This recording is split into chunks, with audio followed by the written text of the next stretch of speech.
Okay, so Lori Vallow Daybell, this lady is a nut, and we're about to listen to a call that basically exposes that she was into some incest activity with her brother that's allegedly involved with the murders that she's involved with because she was using him to do murders in return sexual favors. Let's get straight into it. Investigations Detective Coons. Hi, Detective Coons. This is Debbie. I'm returning your call. Oh, yes, ma'am. Thank you for calling back.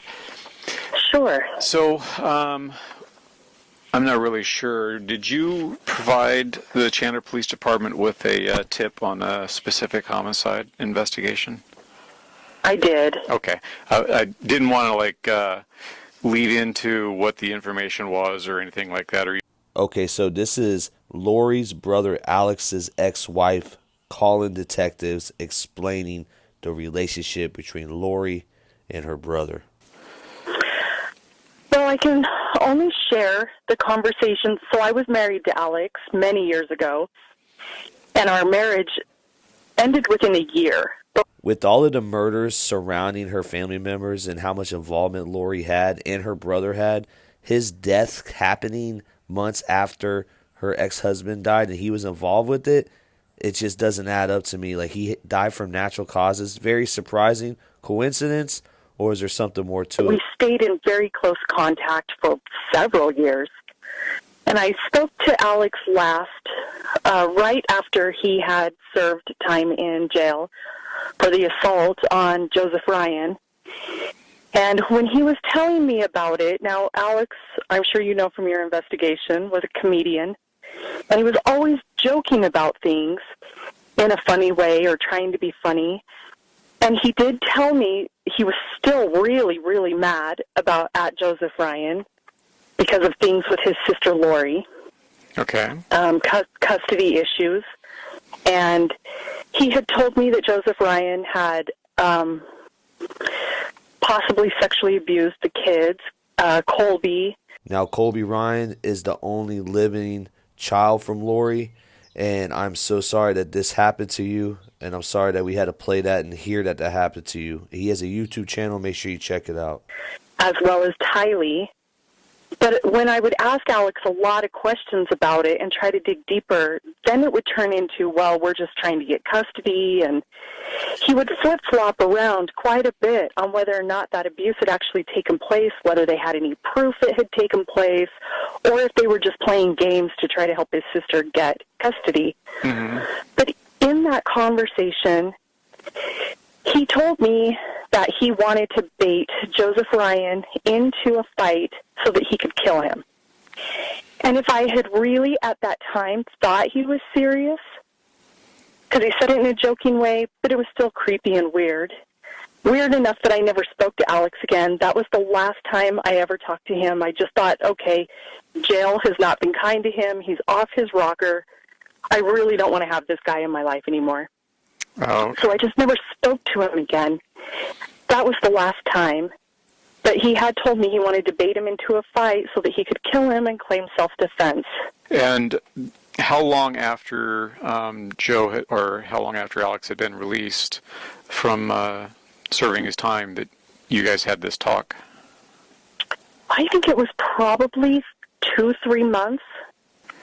I'm not 100% sure on the dates, but I know it was relatively soon after, just not immediately. Okay. Did he ever go into any details of what he did to Joe or anything like that, or why he did that? Yeah, he told me that he had tased him, and he told me that the reason he did it was because Joe was making it difficult for Lori to get custody of the kids. He also claimed that he did it as punishment for sexually abusing the kids. He said he thought Joseph deserved to die because of the sexual abuse. But really, Alex couldn't provide any. Well, I didn't feel, because I was like, well, are you sure? How do you know? Did you take the kids to a doctor? I was asking a lot of questions, and he just couldn't be straight with the answers. But those were his reasons that he stated to me that he had tased Joe. Okay, and did he say that he had tried to kill Joe that time, or was it something different? He didn't say he was trying to kill him. He just wanted to hurt him. Okay. But he did tell me he wanted to kill him, but I took it more of, I want to kill that guy, just kind of conversational. I didn't think he would actually go do something like that. Okay. I was even shocked that he tased him. Alex Cox out here tasing dudes and still losing fights. And I heard about it from Alex. What do you mean you didn't know about the tasing? Oh, I'm sorry. Alex had kind of fallen off the radar we hadn't talked for about a year. And so I just thought he kind of fell off the radar. And then we talked, and he told me where he'd been the last year and what he had done. Okay. When did you guys get married? We got married in 92. So then you got divorced in 93? Yeah. Yeah, that, I don't know that this helps anything with the investigation, but as soon as I married him, I didn't know his family before we got married. We dated, whirlwind romance, got married, then I got to know the family, and there were so many crazy dynamics in that family that... Whoa. And I've gone back since all of this came out and read my journals from that period of time, and there was just a lot of crazy dynamics in that family back then. And it caused a lot of issues right away, and it actually made me scared and nervous. How so? And we thought about, because there was a lot of inappropriate sexual touching and things going on in the family, particularly between him and his sister. Ew. So between Alex and Lori? And Lori. Incest fucks. Okay. You kind of got me at a loss on this one. What do you consider inappropriate sexual touching? Like, they were simulating sex acts, and which is not normal to me for a brother and a sister. For example, he would pick her up and she'd wrap her legs around his waist, and he would kind of bounce her up and down on himself. Okay. In front of me, and they would moan and simulate sex acts. And I have brothers, and I would never act like that with one of my brothers. Okay. And his mom and dad talked about their sex life in front of us constantly, and it just kind of seemed to be a game for them. All of this was going on in the family, in front of everybody. They had no shame. Okay. So that obviously was kind of an alarm for you, I'm assuming, during your marriage. Yeah. And did it continue? Was it more than one time that you saw it? Yeah, it was just about every time we were with them. Now, Alex and I only lived together married for about 4 or 5 months. And then I just knew that family was too weird, that I had made a big mistake. And so I got out. Okay. So at the time, were you guys part of LDS? Not really. Okay. I mean, both of us had been baptized, but neither one of us were being active. Okay. And I was only baptized and active for a year of my life anyway. I wasn't really raised LDS. So LDS is the Latter-day Saints, just FYI. Alrighty. How did Alex talk about Lori? Well, he was a really, really protective big brother, but he also talked about her being... Alex was protective of Lori. Man, he wanted Lori for himself. That's why he killed all her ex-husbands, or at least one of them. Hot. And he sexualized her quite a bit. But he was just also really, really protective. We lived in the same apartment complex. for a while, and it just kind of seemed like Alex just chased after her a lot. Going on other than their playfulness, I guess? Well, I asked him because he did touch her breasts and things, but they were allowed to do that in their family. So to him... See, it all starts where you're raised. They were raised into some incest-type activity. He didn't think it was weird. He thought I was weird for thinking it was weird. And so we talked about that stuff a lot, but I didn't think he was sleeping with her. Okay. I just thought he had the liberty to touch her. Did you ever confront him on that? Yeah, I did. And I confronted him on, what about when we have kids? Would you allow that between our kids? And he just didn't think that there was anything wrong with what was going on. Okay. So we fought about it. So you mentioned that he was a protective big brother. Can you talk to me a little bit more about that? Well, he just, she had been married. She got married really quickly. I think she ran off to Las Vegas, and this was right before I married Alex. I think she ran off to Las Vegas with she married a guy, and then came home, and Alex would just always talk about how he wanted to go kick his ass. Was this Joe or was this somebody else? No, this was someone else. She got married when she was like 18. Oh, okay. And they didn't approve of her choice, and she did run away and elope. And the minute she got back to California, their dad, Barry, made her divorce him. And so Alex was like really, really bothered by that. But if anybody kind of looked at her wrong or treated her how he thought was not right, then he was always talking about how he wanted to kick their ass. Back up, boys. She's my sister. He always just talked really tough back then. How old were they when you guys got married and you saw this behavior? I was 22 and Alex was 24. Okay. And I'm unfamiliar with how much older Alex was than Lori. I'd say 3-4 years. 3 to 4 years. So, okay, Yeah. so she was maybe 20, 21 at the time? Yeah. Yep, Okay. That sounds right.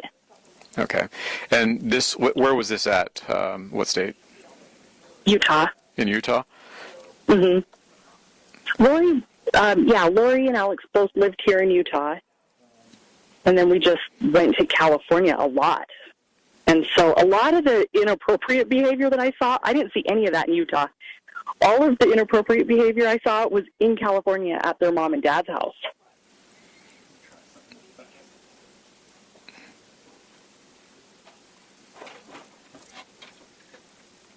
So anytime that you guys went to visit the parents, that's when you saw this behavior? Yeah. Okay. And otherwise, how was his behavior at the apartments other than, I guess, kind of touching her? At the apartments, I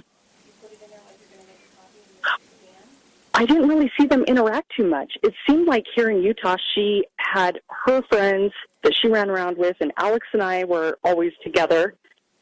And so I didn't see a whole lot of interaction. I just remember a lot of the conversations about him wanting to beat up the guys she was dating. And he was always kind of obsessed with where she was going and what she was doing, but we didn't do a lot with her. Okay, and is that also during that time frame that he would refer to her as being hot, or would that be only when you were visiting the family?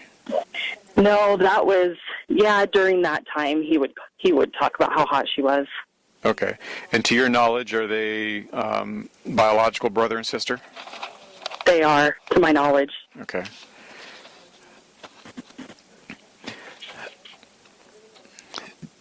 And you never talked to him after that last comment where he stated he was going to try to bait Joe into a fight? Yeah, nope, that was the last time I talked to him. Okay. And forgive me, would that have been in 2009? Yeah. Or would that have been a little later? No, I think it was 2009 when I was doing the math. Okay. But it was right after he had just been in jail. Okay. And And you said like a couple months maybe after he got out. Yeah, correct. Okay. And at that point, did you ever hear of Alex being violent to anybody other than the event with Joe? No, I hadn't. Like I said, I really thought Alex was all talk and no action. And so I never thought that could happen. Okay. Did Alex ever... I was shocked by the tasing. Well, I can imagine. If you've never seen that type of behavior, I can certainly imagine the shock that could come from that. Did Alex ever talk about religion with you or any ideology that he had? Yeah, he did. While he and I were married, he got excommunicated from the Mormon Church. And then over the course of the years of our communicating after our divorce, I know that he said he got rebaptized, and then he got excommunicated again. And then I just don't think he ever bothered to try to get rebaptized, but he was always really, really convicted in the faith. He had very strong opinions, but where Alex is weak is he was just sexually promiscuous. There's a difference between a freak, a sexual freak, and somebody that has been fucking their sister the whole life. This is just gross. And so then he just kept getting kicked out of the church because I think he was a sex addict. So what makes you think he was sexually promiscuous? Oh my goodness, because he told me. He would tell me. He couldn't control sex. He would find it wherever he could find it. And is this after you were divorced? And it was before also. I was just foolish and thought, oh, he's married now, so that's going to be over. But we were actually living when we first moved in together, we were living in Texas, and he had told me about his struggles with sex addiction before we got married. Mm-hmm. I just didn't really understand what that was at 22, and so I thought, oh, okay, we get married and it's over. But when we were living in Texas, then he came. I had been wanting to move back to Utah because I didn't like living in Texas. And he wanted to stay, but then all of a sudden he came home from work one day and said, okay, we're moving. Pack up the car. Let's go. I didn't ask questions because I was excited to leave. So we packed up the car and we left, but it was really hurried. And we even left some things behind. So once we got back to Utah, I found out that actually he had slept with a 15-year-old girl while we were living in. Whoa. So on top of fucking your own sister, you're a chomo too, Alex? That's why God took you from Earth, Alex, because you're a POS. Now I don't believe the Colby dad situation because, Alex, you're the chomo, and you had no evidence for Colby's dad doing that to the kids. Not saying he didn't do it, but I'm just saying it all doesn't add up now. Texas. And her dad had found out, and so her dad was going to come find him. Gotcha. So that's why we left. I'm going to take care of this problem on my own type of a deal. Yeah.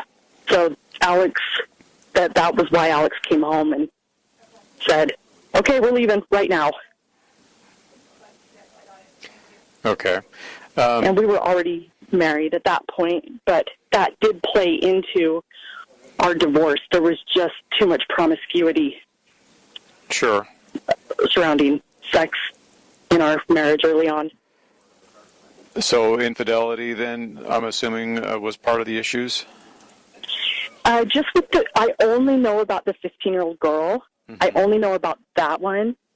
And then the other sex issues for us were really the situation with his sister. The situation with his sister just the touching and, the touching and the things that we've already talked about. Okay. It was just so blatant all the time when we were around her. And it was always Lori. He didn't act like that with his other sister, Summer, because Summer was really, really young. And he didn't act like that with his older sister, Stacy. He only acted like that with Lori. Okay.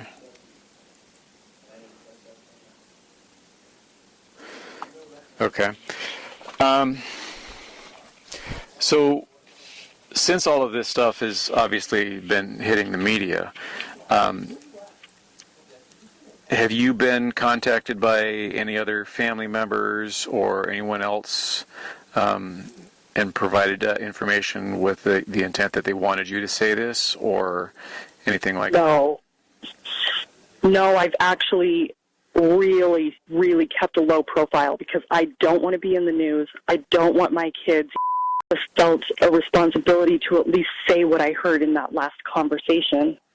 And it's taken me a while to even get to you because I left a tip on the Gilbert police, and I left a tip at Idaho, and I left a tip at the FBI, and didn't ever hear from anyone. And then it was just this last week I realized I should have left the tip with Chandler. But no, So I haven't nobody been else has contacted. you? No. No. I'm not even sure that people can find our marriage and divorce license. Cause Now, I've seen people in other chats saying that this lady could be lying or whatever because she can't find a divorce paper or whatever. I don't think this lady's lying. It's too detailed. It's in 2020, what we know now and what we're hearing from her, I don't think she's lying. it was just so long ago. Where was that So I at? What don't- state? We got married in Wyoming.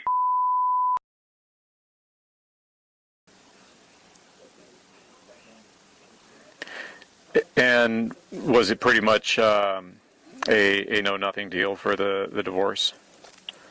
Yeah. Okay. Since there's Yeah. no kids in common. No. Okay. No. All right. So I'm asking this next question because it's going to get asked one way or the other. So it's not to be judgmental or anything like that. But why come forward now this far down the road from when the investigation started? Well, like I said, at first, I couldn't even believe it. When I saw it on the news, I thought, I can't believe this happened. And then after about a month of that, then I did start trying to reach out.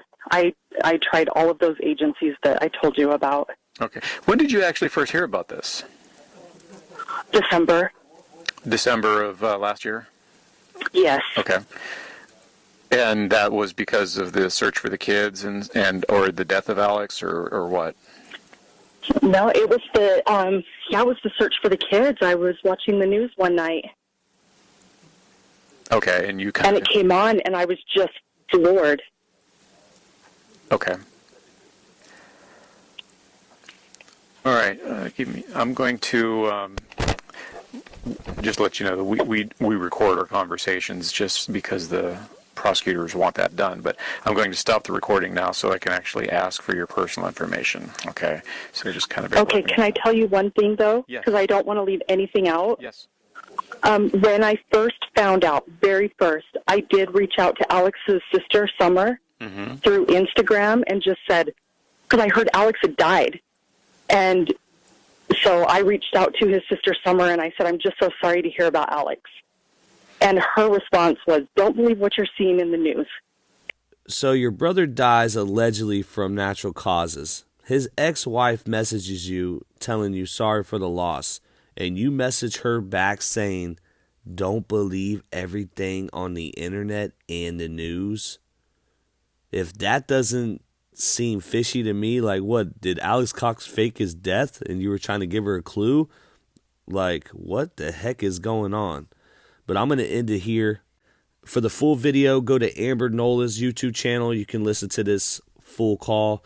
In conclusion, I think Lori, it just shows that Lori and Alex were doing some nasty stuff, and they were groomed into this lifestyle through their parents and the religious aspect of the Latter-day Saints. And honestly, I know a lot of people that are in that don't do this type of stuff, but the ones that do this type of stuff and they're promoting this, like incest and child molestation and killings, Y'all are evil as hell. And Lori, you have a lot coming to you. Alex got the easy way out. You know, he was going to go to prison as well. And all the stuff that he did to people was going to be done to him. But y'all have a great day. This is the YouTube Streets Podcast, New Age Plug. You did it again. Tick tock, Lori. You prayed for the end, but the end came for you. Yo, Lori, thought you was a queen of Zion, but you out here lying, children dying, souls crying. Tylee had dreams, JJ had light. You buried them both just to chase some false might. You and Chad, in that doomsday delusion, preaching light levels like y'all found absolution. But heaven don't honor deception and death, and karma's coming with each stolen breath. You ain't a goddess, you a ghost in chains. Tylee and JJ, we speak their names. No salvation in the lies you spun. Justice don't sleep and the reckoning's begun. Judgment Day bell, it's coming fast. You play with fire and burned out at last. Say your prayers to the cell you're in, cause hell got room for a queen of sin.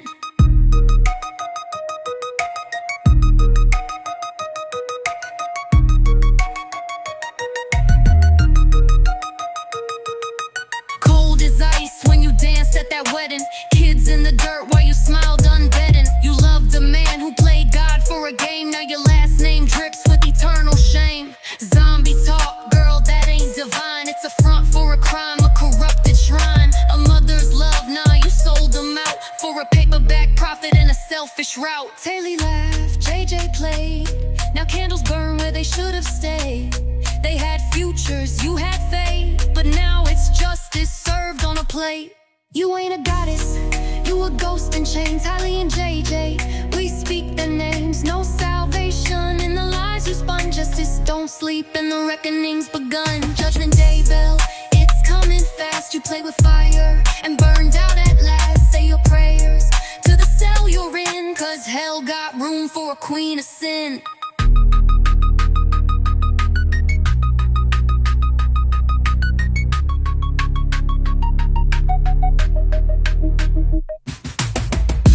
Taylor laughed, JJ played. Now candles burn where they should have stayed. They had futures, you had faith, but now it's justice served on a plate.